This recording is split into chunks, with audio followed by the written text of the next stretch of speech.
This SG had an unusual feature, so I had to buy it. Welcome back, Troglodytes, to your daily dose of guitar information, the Trogly's Guitar Show. We've got a Gen 2 chainsaw case here, so let's go ahead and see what's going on with this SG. It's got a Bigsby! While that is true, that is not the special feature. Take a look at our pickups on this one.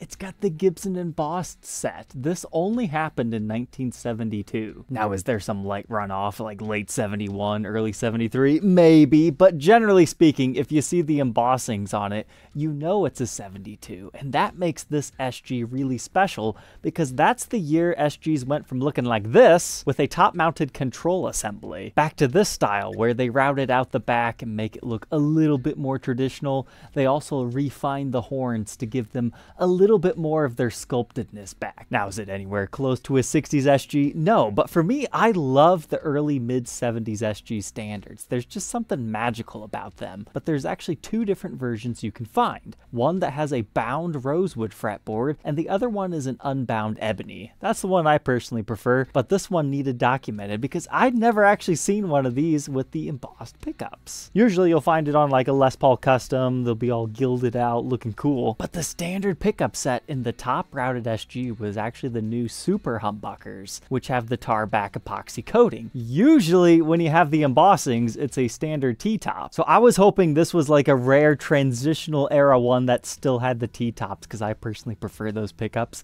but we'll have to find out on the Workbench. Other unique features about 70s SGs is, hey, you get the harmonica bridge, gives you extra room for intonation, and typically speaking, once you swap over into the back routes, you don't find many with the Gibson branded Bigsby. That's right, Gibson branded. But on first impression, this one has definitely led a very nice life. It looks like it's been played, but definitely not abused. But we can talk about some of its other finer details like this style of tuner over on the Workbench. But we need to talk about this case. Is there any possibility at all that it's the original one? No. The chainsaw case didn't come out until late 1977. Generally speaking, 1978 is that first year that you'll really start to see them. But the first iteration actually only had two latches, one here and one there. It's very common for the latches to break. Why do they break? It's because people use them incorrectly. They attach right here to the plastic, and then you can flip it up and it locks on the top and it allows you to put it into place. But what happens is so many people grab it right here and try to flip it up like that, and that's why they break. When you open a Gen 1 or 2 chainsaw case, you actually want to get underneath this area where it connects to the more sturdy part of the plastic to open it like such, because then you won't have these issues of it breaking. I remember reading in a manual once that they were rated for 10,000 uses each. So if you do the math, that's nearly 27.5 years of opening and closing your case once per day. So if you use these latches properly and don't abuse them, they tend to last a long time. Just lift up the amount you need and not anything crazy past that. But I can definitely tell these latches were not used properly its entire life. They're on their last legs, but currently we at least have two working. But I wanted to bring this up too. I love these cases because they have a built-in handle. Sometimes the padding will wear down. The reason why the handle will never break is it's actually a metal rod and it's installed within the case. But my best advice is just wrap it with electrical tape at that point. So that's my friendly advice on how to properly use a chainsaw case. But outside of that, it's my favorite case ever. They're so protective, they're nice and lightweight, they have a nice big compartment.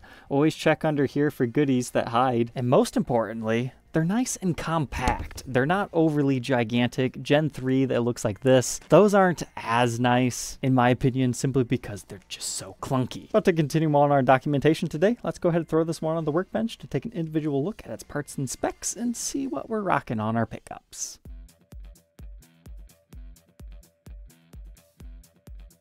This thing was a lot dirtier than I thought it was, but she cleaned up beautifully. So now the moment of truth. What kind of pickups are in this one? It's something that I can't remember seeing before. It actually is factory stock super humbuckers with the Gibson branded covers. As I was saying earlier, usually it's the T-tops that got these. It was just a shortly lived thing that Gibson tried doing the branded covers. Now, whether it came down to cost savings, or I've also heard that dealers didn't like it because it made the pickups position specific. So you couldn't necessarily just flip this one over and put it in your neck position because then that'll look weird. So when they're ordering spare parts. But since it was a a shortly lived variation, these on their own sell for way more than the regular pickup set. So for example, an early 70s pair of patent number T-tops, you're talking usually $800. If they have these covers, $1,200 to $1,500 is not out of the realm of possibility. Even just the covers themselves can bring like $300, believe it or not. However, this being on the Tarback ones, you can't remove them without destroying them because they're just epoxied to the pickup. So that's kind of cool to see a super humbucker set like that. Here's a look inside our bridge pickup cavity. You can see the grain fill that they were using. It gets really concentrated in the cavities to the point where it just looks like a puke green color. But the yellow grain fill, man, it just gives the 70s and early 80s its characteristic look. But what's interesting about this guitar is it's either how it was applied initially or maybe something got under the finish at some point in time. But you can see the areas where it didn't necessarily stay, so you can actually see the shine of the mahogany in the areas where it's not at, and gives you this interesting stripe look. But our neck pickup cavity has more of the same stuff. And it is worth noting that our pickup ring right here is cracked. However, it still functions. But our readings within the circuit, 7.66 k ohms in the bridge, fantastic. 5.21 in the neck. You might think, uh-oh, is it starting to die? No, that is the legit readings for these. The neck pickups are always around 5-ish. It is common for these Tarbacks to start dying and you can't fix them. Well, at least most normal humans can't. There are a few wizards out there.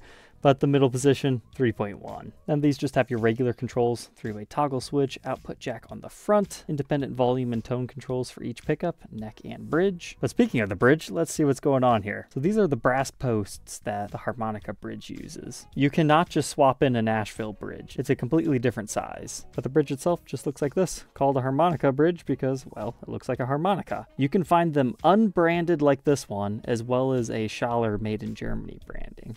But these sit inside here to give it a relatively low profile, and then you can adjust the bridge using a flathead screw. It's very common for those to get all stripped out and mangled if people aren't using the right size screwdriver. But if you ever see a Bigsby equipped early 70s SG and you want to convert it to stop bar, you can. You just have to drill it for the studs, and you will be left with this mess. So here's the route that they make to put the grounding wire through it. Then you have 4 holes from the top mounted Bigsby B5. And you'll also have the finished discoloring where it used to be. And then many times you'll have these marks right here. That is from the string change process. I always thought these Gibson branded Bigsbys were kind of a cool thing. Definitely a shortly lived part and has that early 70s charm. So here's what the backside of one looks like if you're curious. It's also very important to check underneath the pick guards of 70s SGs because Frank Zappa popularized routing them out to put mini toggle switches on it. Sometimes people swap out your pick guard when they restore it back to stock. Thankfully this one has no modifications, but lots of scratches from use. And this just might be because I haven't had one of these in a while, but this area seems a little bit extra sculpted than usual. Certainly a lot better than the pre-changeover where they had almost no sculpting at all. We can appreciate that on the other side as well. Then I looked along the edge. I do believe this is a one-piece mahogany body. It's incredibly lightweight too. It almost feels like it weighs nothing. Well, at least when you have the Bigsby off of it. Now we can check out our fretboard and frets. It's a 3-piece mahogany neck with a rosewood fretboard. You do have real mother of pearl small block inlays, but this particular rosewood board, I really like it because it's got some dark areas, but then it transitions to this light area right here before it gets dark again. It's got a little bit of character. If you want a uniformly even board, nah, this one's not for you. But I like how it came to life after I conditioned it. As far as frets, yes, we definitely have some wear and tear on these. You might want to refret and or level recrown, depending on your fret preferences if you're interested in being the next owner of this particular one. A small price to pay to have the cool Gibson embossed pickups on yours. This is one of my favorite things about the early mid-70s SGs. They have a unique neck profile, 1.57 nut width. So it starts off ridiculously skinny by today's standards, and it remains skinny, just about 2 inches by the 12. Some guitars are like 2.1 by here. So these are great for people who have smaller hands. It's very similar to like a mid-60s Melody Maker neck profile. However, these don't get quite as thick. So 0.82 at first fret neck depth, and then about 0.96 by the 12. So it goes from a relatively small feeling C shape, and in comparison, it starts to feel like a D-shaped neck, but it's definitely more so a C. Here's a look at that on the contour gauge, first fret and 12th fret. You can just see how skinny the neck is width-wise, and it does maintain a really rounded C shape. It just gets a little bit wider up here, and that's why it kind of feels more like a D shape. It's not going to be for everyone, but it is unique and something you need to be aware of if you're going to buy one of these.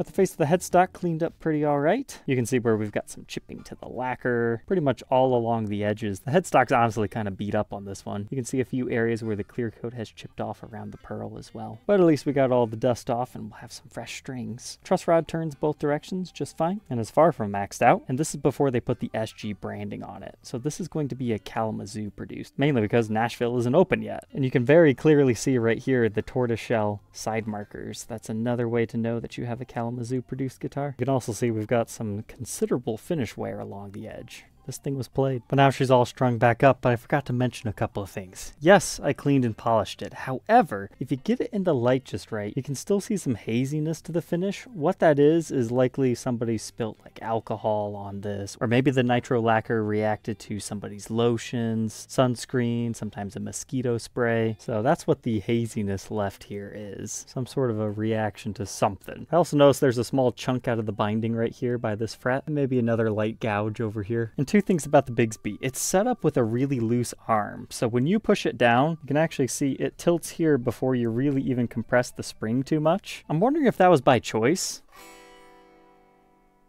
because that allows a very light vibrato use, which is what you should use those for. These aren't really meant for the whole super dive bombs. But also Bigsby's in this time frame, they have a stop right here, so when you take it all the way over here it's supposed to stop, but somebody must have liked to do the whirly birds, because they've worn away this metal so much here that you can continue to push it and shave more off. Does it really affect much? No, just something to know about.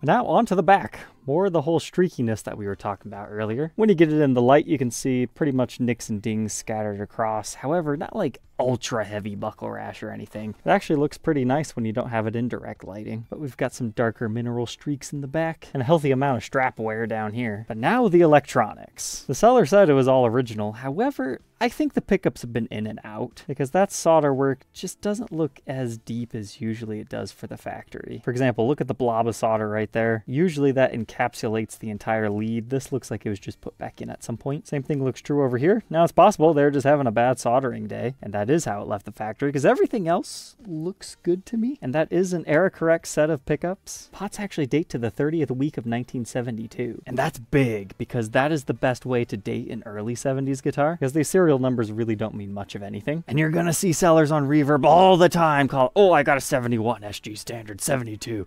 No, the bulk majority of them that are actually on Reverb, despite what they call them, are actually 74 and 75 examples. Usually they're going off of like the Guitar Data Project on the serial number rather than looking at pot codes, and that's how they get wrong things. Because if you have a back-routed 70s SG, it cannot be from 71. And I say that because if you're looking for a particular birth year guitar, this is a relatively inexpensive way to get one, but a good way to look for 72s is buy the pickups that we just saw with the embossed covers, as well as verifying it in with our pot codes. So what I'm trying to get at is this is a special guitar because it's the transitional year into the back routing again. I'm not exactly sure when they started to transition that, but it would not surprise me if this is one of the earlier ones that they did. But unfortunately, I didn't find any prototype stamps or anything in here. That's another reason why I kind of bought it, just to see maybe it'd be in here. Here's a look at our back plate. It's got scratches, wear and tear, with shielding on the back. And now the back of the neck. It's kind of interesting how they really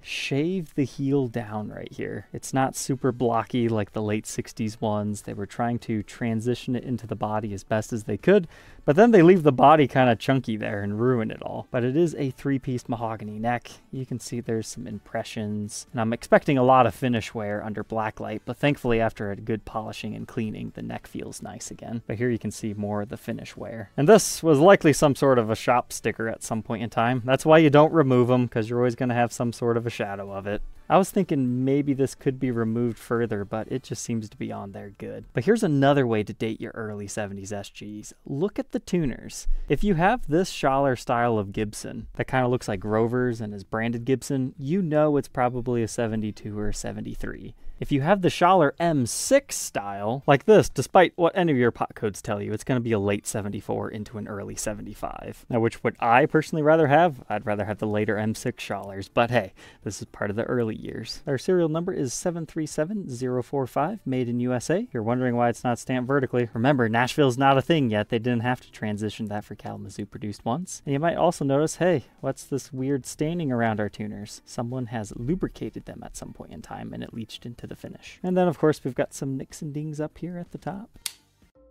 Now into the blacklight test. Everything is looking good here on the back side of the headstock. You gotta be very careful. Most of these guitars do have headstock breaks. I am shocked. I thought for sure we were gonna see a lot more finish wear back here on the neck. It's pretty much all concentrated just on the edge of the fretboard right there. The same is true for the other side of the neck. Heel breaks are not as common on the 70s ones as the 60s, but you still need to check them very carefully. And everything looks good on this one.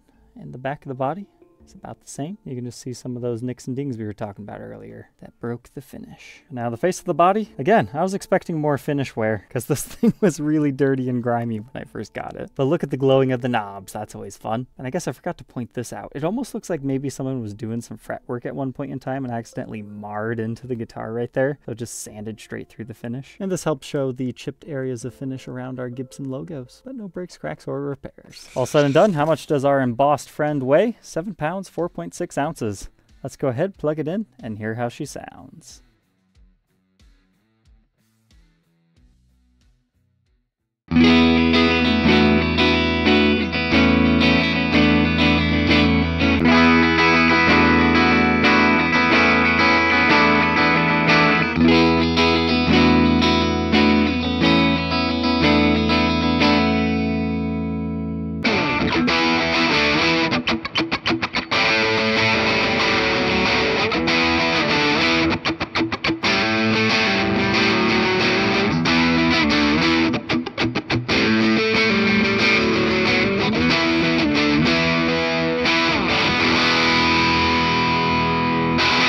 About you guys, but this does not sound like the other SGs that I've had from this era.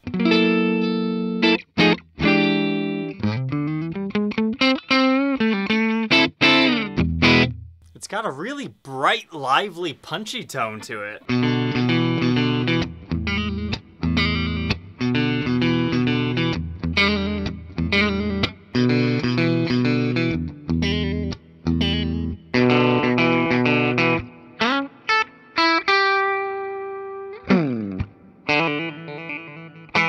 I like it.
Yeah, that sounds fantastic.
Darn, I wasn't expecting to fall in love with this thing after playing it. Wow. I'm not typically the biggest fan of the super humbuckers, but I think they were doing something special here. With like maybe the early ones that happened to have this. I mean, they read like all the others, so I don't really know. I was planning on just selling this one, but I think I might need to rethink it, because something else about this neck profile is if you have a son or daughter who's looking to learn to play guitar, but they kind of have small hands, but you want to start them on the full 6-string, this works really well for that because it's a little bit of a skinnier neck. And it's still a full-on quality vintage guitar that typically doesn't break the bank. I mean, top value for one of these, like absolute mint condition, would be like 65. Most of the regular ones are in that 2000-ish range. And generally speaking, people prefer the back-routed versions and they don't like the Bigsbys as much. But something I kind of liked about this one is it seemed to stay in tune good enough. I probably should have tweaked it a bit more in the demo, but this helps weigh it down so it doesn't become neck heavy. As far as the current playability of this one, I didn't really notice the fretwear causing any crazy monster buzz. That would also be another good thing for a beginning player, is it's the low wide frets of the era, so they don't have to press down as hard to get the notes to ring. Oh, and I finally figured out what caused this scratch. Someone must have did an extreme dive bomb and then went to move it, because that lines up perfectly with the arm. I've said it before and I'll say it again. My favorite SGs are the early to mid 70s ones when they switch back over to the back routing system. But alright, Troglodytes, I hope you enjoyed. Don't forget to like, comment, and subscribe, and we'll catch you tomorrow on the next one. Take care.